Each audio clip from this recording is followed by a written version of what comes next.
Good morning all to नई video के अंदर जहाँ पर हम बात करेंगे इस निफ्टी 50 के बारे में,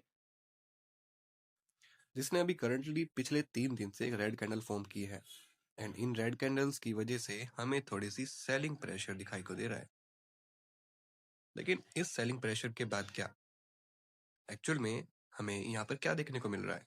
जनरली हम देखेंगे तो ये एक चैनल में मार्केट अभी है, सपोर्ट रेजिस्टेंस के पास नहीं जाती, वापस सपोर्ट एंड वापस से वहां से बाउंस। इस बाउंस ने हमें बताया हुआ है कि जब तक मार्केट इस करंट लेवल के नीचे नहीं जाती तब तक मार्केट बेरिश नहीं है, एंड जब तक मार्केट इस करंट लेवल के ऊपर नहीं जाती जब तक मार्केट बुलिश नहीं है। ठीक है, ये चीज़ तो हमें समझ में आ गई। लेकिन अब हमें क्या देखना है? हमें देखना है कि जो ये करंट सिनेरियो के अंदर मार्केट 3 दिन से लगातार बेरिश सिनेरियो बना रही है, क्या मार्केट इसको गैप अप ओपन होके ऐसे फील करती है क्या? अब करेगी या नहीं करेगी वो तो बात की बात है, लेकिन हमें सबसे पहले एक ये चीज़ नोटिस करनी पड़ेगी कि मार्केट करंटली कहाँ ओपन हो रही है। मार्केट ओपन होती है इस पर्टिकुलर लेवल पे, देन मार्केट ओपन होती है इस पर्टिकुलर लेवल पे, lower low, then market open होती है इस लेवल पे। अगर लगातार 3 दिन से मार्केट पिछली कैंडल के नीचे ही ओपन हो रही है, इसका मतलब ये है कि मार्केट में बेरिशनेस है। ठीक है, अब इस चीज़ को हमें आगे फर्दर कैसे नोटिस करना है? अगर मार्केट की ओपनिंग यहीं कहीं होती है, यानी यहीं कहीं होती है, हम एक और रेड कैंडल एक्सपेक्ट कर सकते हैं। लेकिन अगर मार्केट की ओपनिंग इस कैंडल के अंदर हो जाती है तो यहाँ पर हमें या तो एक ऐसी कैंडल देखने को मिल सकती है या फिर मार्केट के अंदर कोई डोजी फॉर्म होती दिख सकती है। दोनों की पॉसिबिलिटी इतनी हाई है, जिसका रीज़न ये है कि अभी मंथली एक्सपायरी है 31 दिसंबर की, जिसके अंदर हमें देखने को मिल सकता है कि मार्केट इसी जोन के अंदर रह जाए, क्योंकि मार्केट के अंदर ये हाई है और ये लो है। अभी मार्केट यहाँ चल रही है तो कैंडल की फॉर्मेशन अब ऐसी बन रही है। ऐसी फॉर्मेशन के बाद मार्केट अक्सर इसी फॉर्मेशन के अंदर कैंडल को क्लोज करना चाहे, and the very next month market इसको ब्रेकआउट दे या इसको नीचे की तरफ फिल करे, यानी नेक्स्ट मंथ हमें ट्रेंडिंग देखने को मिल सकता है। ये सारी चीज़ें आप लोगों को भी पता चल सकती है जबकि आप इस मार्केट के अंदर एक्सपीरियंस वाइज अपने आप को होल्ड करना चाहेंगे तो। दोस्तों देखिए, सिंपल सी बात है, जब भी मार्केट के अंदर ये कैंडल फॉर्म होती है, हमें जनरली एक ट्रेंड देखने को मिलता है। लेकिन इस दिन और इन दिन हमें मार्केट के अंदर इंट्राडे बेसिस पे कुछ देखने को नहीं मिला। अब सिंपली सी एक चीज देखिए, नॉर्मली देखा जाए तो मार्केट ये लो आया, ये हाई, ये लो, ये हाई, ये लो, ये हाई, यानी यहाँ पे डबल बॉटम बन चुका। अब देखा जाए तो मार्केट यहाँ पे इसका रीटेस्ट लेने भी आ सकती है। देन फिर मार्केट यहाँ से अगर ओपनिंग यहाँ होती है 80 के ऊपर, तो मार्केट ऊपर के लेवल भी दिखा सकती है। पॉसिबिलिटी तो ये है ही है, लेकिन अपसाइड की पॉसिबिलिटी कब होगी? जब मार्केट गैप अप ओपन होगी, यानी इस कैंडल के हाफ के ऊपर ओपन होती है एंड देन फिर यहाँ पर आकर होल्ड करती है, देन फिर मार्केट ऊपर की तरफ जा सकती है। लेकिन अगर ओपनिंग ही हमारी इस पर्टिकुलर जोन के पास यानी यहाँ हो जाती है, देन फिर एक रेड कैंडल की फॉर्मेशन होते हुए हम देख सकते हैं। सिंपल सी एनालिसिस, आइए देखते हैं 15 मिनट के chart. Sorry for the interruption दोस्तों, आइए देखते हैं 15 मिनट के चार्ट पर जाकर। अब नॉर्मली आप देखती है, एक सिंपल सी एनालिसिस हम करते हैं। मान लीजिए मार्केट यहाँ से ऊपर जा रही थी, नीचे आई, ऊपर गई, मार्केट ने कंसोलिडेट किया, डाउन ब्रेक किया, देन एक ट्रेंड लाइन फॉर्म की, ब्रेक करती है, ट्रेंड लाइन फॉर्म करती है, ब्रेक करती है, ट्रेंड लाइन फॉर्म करती है, ब्रेक करती है, ट्रेंड लाइन फॉर्म करती है, ब्रेक करती है, ट्रेंड लाइन फॉर्म करती है, ब्रेक करती है। लेकिन इस ट्रेंड के अंदर हमने ज़्यादातर पैसा नहीं बनाया, बिकॉज ओवरऑल जो ट्रेंड था वो अप ट्रेंड था। इस रिवर्सल के अंदर कुछ माइनर से लोगों ने ही पैसा बनाया होगा। अब नॉर्मली जब तक मार्केट इस पर्टिकुलर जोन को तोड़कर यहाँ ऊपर क्लोज नहीं रहती, तब तक ऊपर के सिनेरियोज बहुत कम दिखाई देते हैं। अब दोस्तों हमें क्या करना है, हमें सिंपली वेट करना है, क्योंकि मार्केट के अंदर जो वॉल्यूम है, वॉल्यूम की डायरेक्शन भी काफ़ी ज़्यादा स्टेबल नहीं है, जिसकी वजह से मार्केट में लिक्विडिटी की थोड़ी सी प्रॉब्लम है। अभी तक मार्केट में जो भी सिनेरियो बना है, उस सिनेरियो के अंदर हमें सिर्फ और सिर्फ एक साइडवेज मोमेंटम देखने को मिला है। और जहां तक मेरा विचार है, हमारी क्लोजिंग इसी पर्टिकुलर जोन यानी 26,000 से लेकर 26,200 के बीच आनी चाहिए, इफ हमें ऊपर की तरफ जाना है तो। लेकिन अगर ऐसा कुछ नहीं होता है तो सिर्फ एक सिंपल सी प्रोसेस हमें फॉलो करनी चाहिए। अगर मार्केट 26,000 के नीचे बन देता है तो मार्केट डाउन साइड के लिए पूरी तरीके से तैयार हो जाएगा। क्योंकि एक सिंपल सी साइकोलॉजिकल पॉइंट देखिए, अगर किसी भी चीज को ऊपर जाना होता है, मान लीजिए किसी भी चीज को 100 रुपए के आसपास ट्रेड करना है और वो 90 से चल के आ रही है, 90 से चल के वो 100 का मार्क टच करके वापस 93 या 92 नहीं आएगी। समझ रहे हो आप? वो 98, 97, 98, 97 के पास होल्ड करेगी, और ये होल्ड आपको आगे फर्दर अपसाइड के लिए तैयार करेगा। लेकिन अगर कोई चीज वापस से नीचे आके ट्रेड कर रही है या फिर क्लोज दे रही है ना, इसका मतलब अभी प्राइस इस लेवल पर सस्टेन करने लायक नहीं है।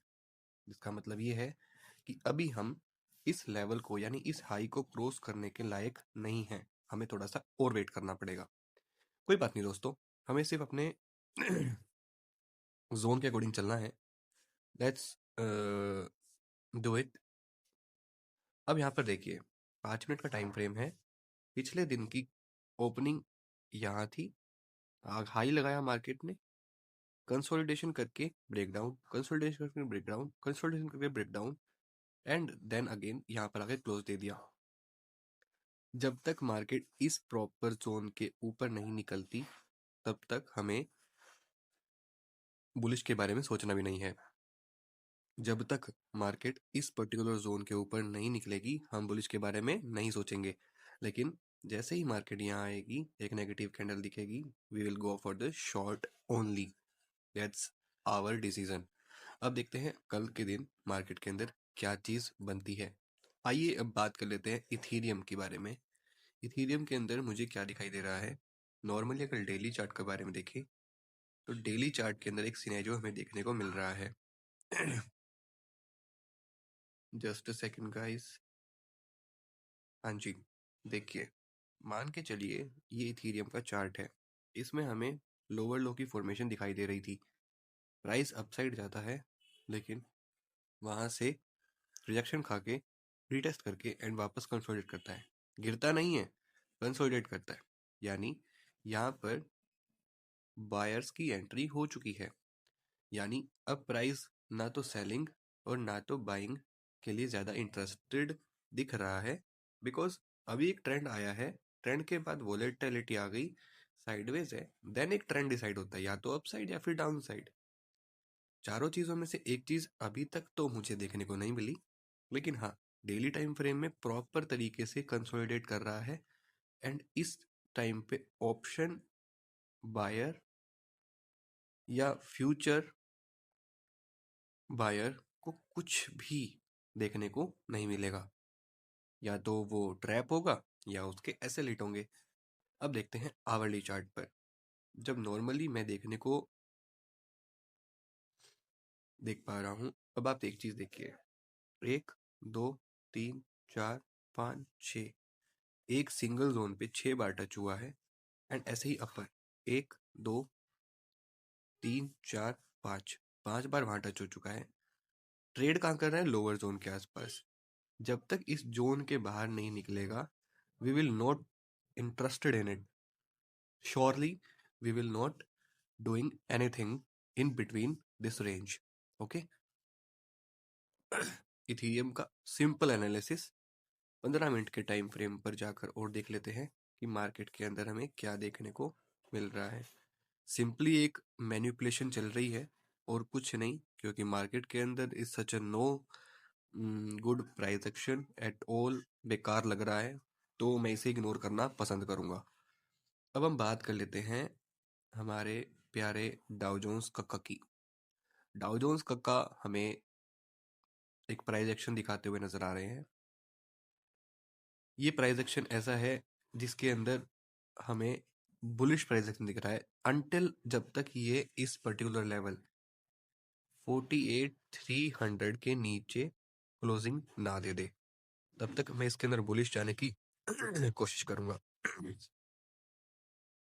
As per daily chart analysis हमें ये देखने को मिल गया। अब हम आते हैं 1 आवर टाइम फ्रेम पर। देखने को क्या मिलता है 1 आवर टाइम फ्रेम पर हमें एक प्रॉपर एनालिसिस देखने को मिल रही है कि प्राइस एक बार सपोर्ट, 2 बार सपोर्ट, 3 बार सपोर्ट, 4 बार सपोर्ट ले चुका है। 5th बार अगर प्राइस यहाँ से एम पैटर्न बनाएगा, this would be our stop loss and further targets are very long. Around 48,000 भी हमें देखने को मिल सकता है। लेकिन अगर ये प्राइस एक्शन ऐसे रहा तो ही हम यहाँ जाएंगे, in the sense that in 15-minute chart that we are gonna sell this। जब भी ये यहाँ जाएगा, रिजेक्शन पाएगा, यहाँ होल्ड करता है या इसको एक बड़ी रेड कैंडल से ब्रेक करता है, that red candle should be our stop loss, red candles high should be our stop loss, and after entering here our target will be first, second, third and so on. We are trailing the targets for the very big ones. This is my plan for the next week, because next week we are heading for a new year 2026, and I just want to create my this year very fantastic for me, and this is my manifestation towards myself that I am gonna rule this year in this format and conquer my life and earn the respect for me in my eyes. So thank you people for watching me. जिसको भी थोड़ा सा भी कुछ समझ में आया हो तो लाइक एंड सब्सक्राइब जरूर कर देना, ताकि आपको आगे आने वाली एनालिसिस पता लगती रहे। और हाँ, एक सिंपल इंसान कैसे ट्रेड करता है मार्केट की साइकोलॉजी को समझकर, उसका भी आपको पता लगता रहे। अब मिलता हूँ आपसे अगली वीडियो में, तब तक के लिए गुड बाय।